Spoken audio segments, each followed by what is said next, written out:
성경 말씀 신명기 15장 1절에서 9절입니다. 매 7년 끝에는 면제하라. 면제의 규례는 이러하니라. 그의 이웃에게 구워진 모든 체주는 그것을 면제하고 그의 이웃에게나 그의 형제에게 독촉하지 말지니 이는 여호와를 위하여 면제를 선포하였음이라. 이방인에게는 내가 독촉하려니와 내 형제에게 구워진 것은 내 손에서 면제하라. 내가 만일 내 하나님 여호와의 말씀만 듣고 내가 오늘 내게 내리는 그 명령을 다 지켜 행하면 내 하나님 여호와께서 내게 기업으로 주신 땅에서 내가 반드시 복을 받으리니 너희 중에 가난한 자가 없으리라.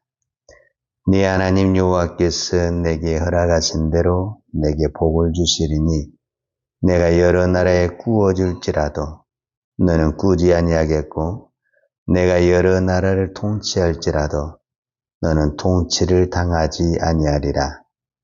네 하나님 여호와께서 내게 주신 땅 어느 성읍에든지 가난한 형제가 너와 함께 거주하거든 그 가난한 형제에게 내 마음을 안아가게 하지 말며 내 손을 움켜쥐지 말고 반드시 내 손을 그에게 펴서 그에게 필요한 대로 쓸 것을 넉넉히 구워주라. 삼가 너는 마음에 악한 생각을 품지 말라. 곧 이르기를 7째 해 면제년이 가까웠다 하고 내 궁핍한 형제를 악한 눈으로 바라보며 아무것도 주지 아니하면 그가 너를 여호와께 호소하리니 그것이 내게 죄가 되리라. 아멘. 오늘은 이 면제년이라는 단어가 나오는데 면제년이란 단어나 안식년이란 단어는 같은 의미를 가지고 있습니다. 말 그대로 면제년은 제7년 그 안식년에는 채무를 면제해 준다. 또 한 가지는 땅을 쉬게 한다. 이거는 이스라엘 백성들이 이제 가나안 땅에 들어가게 되면 땅을 소유를 받잖아요. 기업이. 그러니까 하나님이 그 땅을 어떻게 경작할 것인가 하나님의 법을 말씀하신다라고 말할 수가 있는데 우리는 하나님이 이스라엘 백성이 가나안 땅에 들어가기 때문에 새로운 법을 만들었다.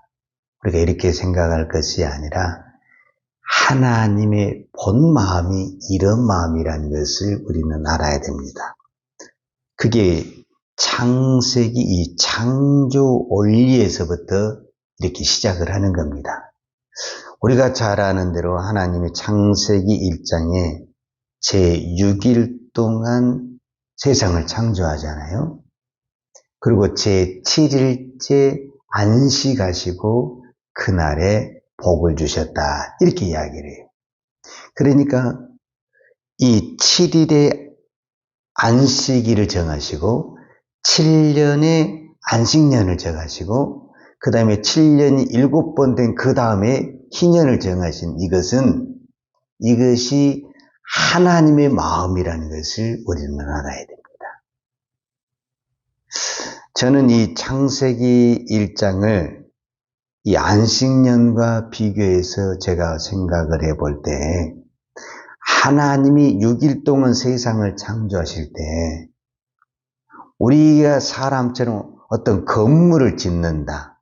그러면 공사를 오래 하잖아요. 시간이 많이 필요하죠. 재료도 필요하고 시간도 필요하죠. 그런데 하나님은 이 우주 만물을 뭘로 만들었냐면 공사를 해서 만든 게 아니고 그냥 말씀으로 이 세상을 창조하셨어요. 여러분 말씀으로 세상을 창조하는데 6일 동안 걸릴 필요가 있어요?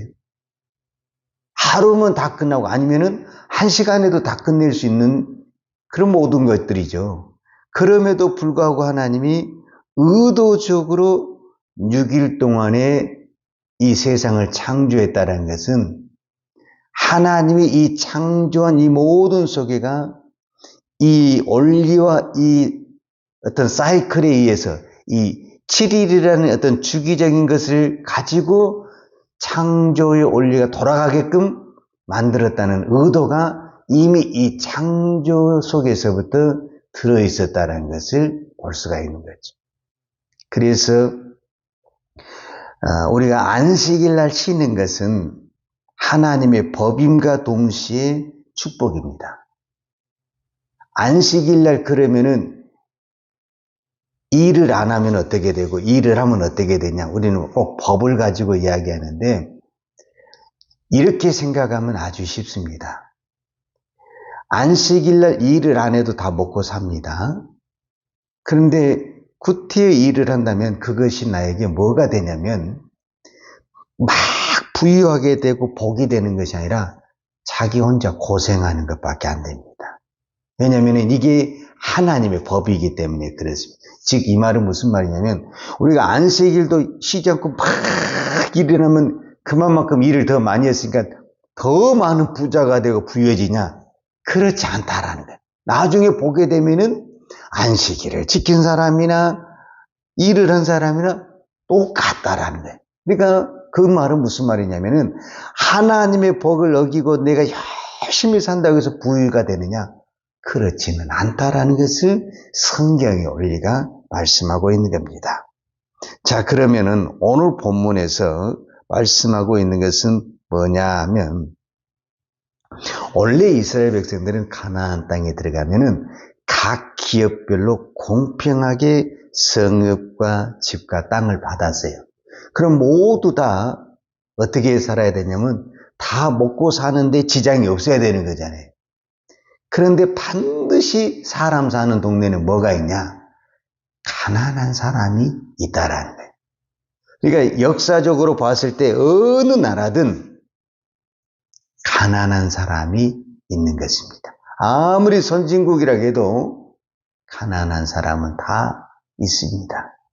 그런데 그 비율이 이제 너무 심하냐 공평하냐 이 차이가 좀 있을 뿐이지 가난한 사람이 없다 이렇게 말할 수는 없는 겁니다. 이거는 무엇의 문제냐면은 태어날 때부터 어떤 사람은 자립심이 강해가지고 혼자도 잘 사는 사람이 있고 어떤 사람은 여러 가지 신체적인 환경적으로 남의 도움을 받아야만이 살 수 있는 어떤 신체적인 환경적 구조가 있다 그 말입니다. 그러니까 우리가 자녀를 키워보지만 예를 들어서 자녀가 이제 지금은 한두 명 적지만 옛날에는 막 5명, 10명씩 되잖아요. 그러면 5명, 10명의 자녀가 다 잘 사냐? 똑같은 한 집에서 태어났는데 한 부모 밑에서 자라는데 삶의 방향이 다 달라요. 어떤 사람은 그러니까 똑같은 자녀인데 부유하게 사는 자녀가 있고 가난하게 사는 자녀가 있다라는 거예요.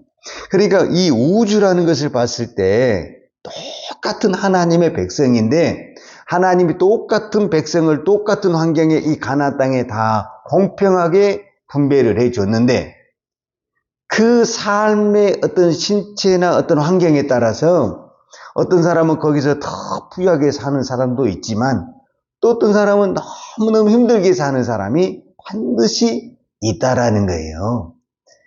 그러면은 그 잘 사는 사람이 어떻게 해야 되겠습니까? 이 좀 힘들고 어려운 사람을 도와줘야 되잖아요. 그래서 서로가 이렇게 맞춰가야 되잖아요. 근데 그것이 잘 되냐? 안 된다라는 거예요. 안 돼. 그래서 하나님은 어떤 부분에서는 이거를 법으로 정했다는 거예요. 법으로. 무엇을 해라? 면제년을 하고 이웃을 도와주라. 이렇게까지 했다라는 거예요. 이건 굉장히 중요한 의미를 가지고 있어요. 자, 오늘 15장 1절과 2절에 보면 매 7년 끝에는 면제하라. 면제하라는 건 채무를 면제해 주라는 게 말 그대로 하나님이 이걸 선포하라고 그랬거든요.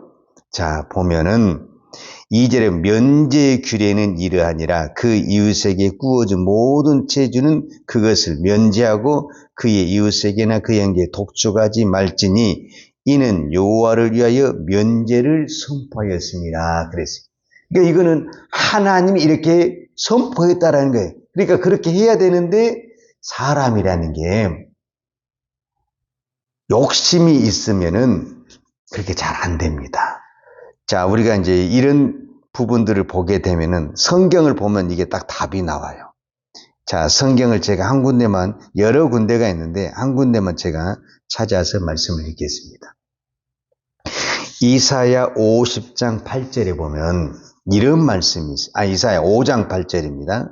이사야 5장 8절에 보면 가옥에 가옥을 연하며 전토에 전토를 더하여 빈틈이 없도록 하고 이 땅 가운데 홀로 거하려 하는 그들은 화 있을진저 그랬어요. 자, 이 말을 잘 이해를 하시는 가옥의 가옥을 전토의 전토를 가옥의 가옥이라는 것은 뭐냐면은 하나님은 각 가정에 한 집을 주었다. 한 집을. 근데 가옥의 가옥이라는 것은 뭐냐면 1+1이잖아요. 그러니까 한 집에, 한 가정에 한 집을 가지고 있어야 되는데 두채, 세채 이렇게 가옥에 이렇게 계속 플러스를 시킨다라는 거예요. 그것은 뭐냐면은 결국은 내가 플러스를 했을 때 그럼 누군가는 어떻게 된다라는 거예요. 집이 없어지는 거죠. 내가 그 다음에 전토의 전토를 이건 또 땅을 말하는 거잖아요. 하나님이 주신 땅이 있다니까요. 이스라엘 백성들은 하나님이 주신 집이 있고 하나님이 주신 땅이 있어요. 그러면 그 집과 그 땅을만 가져야 돼요. 더 이상 욕심을 부리는 거는 이거는 내 욕심이고 하나님의 법을 어기는 거예요. 근데 인간의 욕심이 그렇지 않다니까요. 남의 것을 뺏어서라도 집을 늘리고 싶고 땅을 늘리는 거예요. 그런데 이것이 성경은 뭐냐냐? 화 있을진저 이렇게 이야기를 해요. 그러니까 이거는 곧 뭐라는 거예요? 하나님한테 죄라는 것을 말씀하고 있는 거예요. 그러니까 이거는 왜 이렇게 하나님이 명령한 의도를 알아야 돼요. 이스라엘 백성이 가나안 땅을 들어갈 때 자기들이 노력해서 성읍을 얻고 집을 얻고 땅을 얻은 게 아니에요. 하나님이 아예 딱 정해줬어요. 무슨 지파, 무슨 족속, 무슨 집 이렇게 딱 정해줬어요. 그러니까 그 경계선을 넘지 말라는 거예요. 이거는 하나님이 딱 법으로 정해줬어요. 그래서 만에 하나 땅을 팔았을지라도 희년의 제도를 만들어서 온상복귀해라. 하나님이 맨 처음에 주신 대로 온상복귀를 해라. 이것이 하나님의 법이라는 거예요. 그래서 이 땅에 무엇을 없애겠다는 거예요. 하나님은 정말 가난한 사람들을 없애겠다는 거예요. 왜 그 마음이냐면 내가 자녀를 키워보니까 그게 있는 것 같아요. 여러분 자녀를 여럿이 키우다 보면 무슨 현상이 있겠어요? 아무리 잘 산 자식이 있다 할지라도 부모 입장에서는 가난한 애가 늘 신경이 쓰이지 않겠어요? 그러면 이거를 정말 부모는 이제 어떻게 하겠어요? 그 잘 사는 애가 얘기를 좀 도와주면 얼마나 좋겠어요? 그게 부모의 마음을 기쁘게 하는 것이고 우리로 말하면 효도하는 거 아니겠어요? 근데 지금 이 시대가 그러냐? 그렇지가 않다라는 거예요.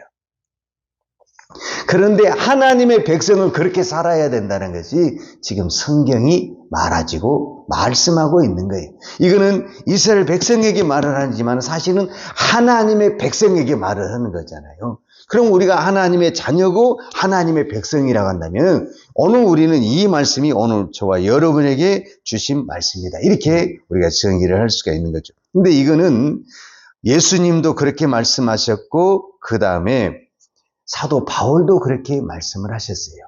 그러니까 예수님도 마태복음에 보면은 이런 말씀이 있어요. 25장에 보면은 양과 염소, 그 다음에 오른쪽과 왼쪽을 가르는 것을 의인과 악인이라고 그랬어요. 근데 의인에게는 뭐라고 하냐면 네가 나를 병들었을 때, 내가 헐벗었을 때, 내가 목말랐을 때 마실 물을 줬고 음식을 줬다고. 근데 의인들이 나는 그렇게 한 적이 없는데 이렇게 이야기를 하는 거예요. 그랬을 때 예수님이 뭐냐면은 내 이웃이 병들고 약했을 때 그것이 한 것이 곧 내게 한 것이다. 너는 오른편에 있어야 된다. 이렇게 이야기를 하는 거예요. 그리고 왼편에 있는 사람이 이게 염소인데 너는 내가 병들었을 때, 내가 헐벗었을 때 몸을 아무것도 하지 않았다. 이렇게. 근데 우리는 예수 믿는 이 말의 의도를 깊이 생각을 해야 돼요. 우리는 하나님이 하는 것, 우리가 예배를 드리면서 하나님이 하는 것은 우리가 그런 대로 해요. 근데 이웃에게 하는 것은 어떤 부분에서는 좀 약한 부분들이 있거든요.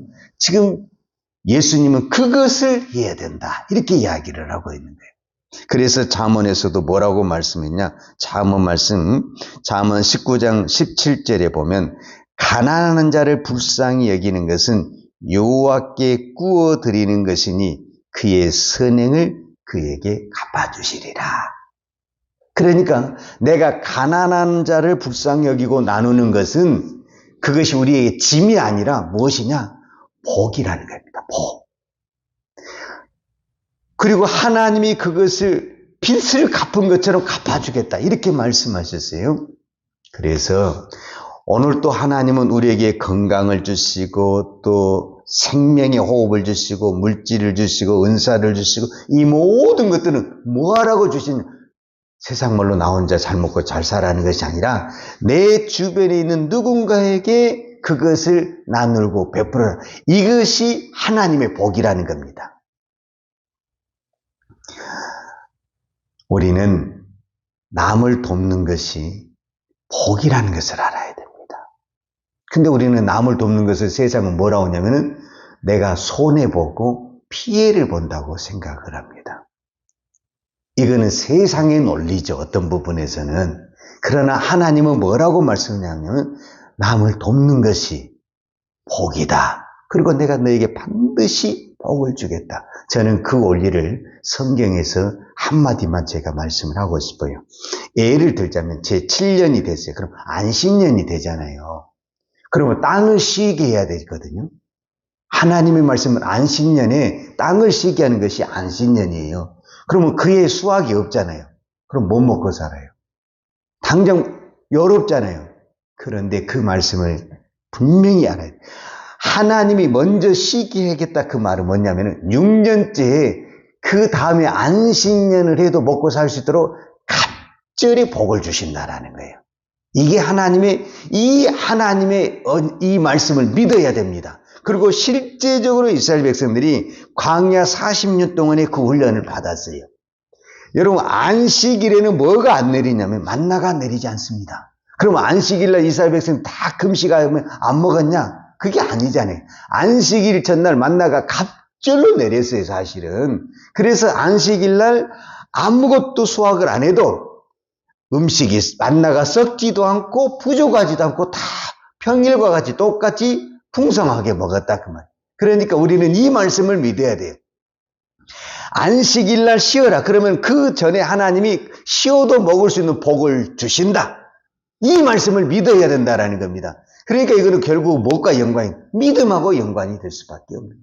하나님을 믿고 하나님의 말씀을 믿고 우리가 순종을 할 때 하나님은 반드시 말씀한 대로 뭐냐? 내가 너를 복을 주게 합니다. 그러니까 우리가 이웃을 섬기는 것은 손해가 아니라 네가 복을 받는 지름길이다. 우리가 이렇게 알아야 되는데 우리는 당장 나가는 것을 손해라고만 생각하니까 안 되는 거예요. 근데 또 한 가지 오해하지 말아야 될 것은 하나님이 복을 주신다고 했을 때 예를 들어서 이제 물질을 가지고 내가 얼마를 썼으니까 얼마를 꼭 그렇게 생각하시면 안 됩니다. 하나님이 우리에게 복을 주실 때는 물질의 복도 주시지만 또 환경의 복도 주시고 더 좋은 복은 영적인 복도 주십니다. 그러니까 꼭 내가 이렇게 썼으니까 이거를 주신다는 것이 아니라 나에게 가장 좋은 것을 주신 것이 복이 아닙니까? 어떤 사람에게는 자녀에게 복을 줄 수도 있고 어떤 사람에게는 부모에게 복을 줄 수도 있고 어떤 사람은 기업을 하는데 기업에다 복을 줄 수도 있고 그러니까 하나님이 좋은 것을 주신다 그 말입니다. 꼭 내가 이거 있으니까 이거 준다. 그렇게 계산하면은 답이 없죠 사실은. 그러나 우리에게 가장 큰 복이 뭡니까? 영적인 복을 주신다라는 겁니다. 오늘 저희들에게 이렇게 기도하는 것은 어떤 부분에서는 우리가 힘든 부분도 있지만 저는 기도하는 우리에게 하나님이 그 무엇보다도 영적인 축복을 주실 줄로 믿습니다. 기도하겠습니다. 하나님 고맙습니다. 하나님 감사합니다. 오늘도 저희들에게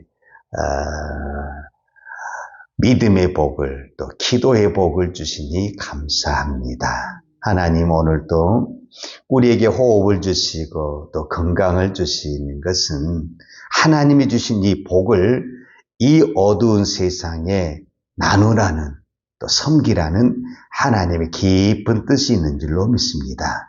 우리도 부족하고 연약하지만 하나님이 주신 것을 있는 그대로 작으면 작은 대로 있으면 있는 대로 없으면 없는 대로 나눌 수 있는 은혜의 마음, 이 복된 마음을 허락하여 주옵소서. 그래서 오늘 또 우리가 하늘에 주신 복을 누리며 그것을 마음껏 나누다가 주님 앞에 그것이 나의 기쁨이 되고 자랑이 되고 영광이 되게 하여 주옵소서.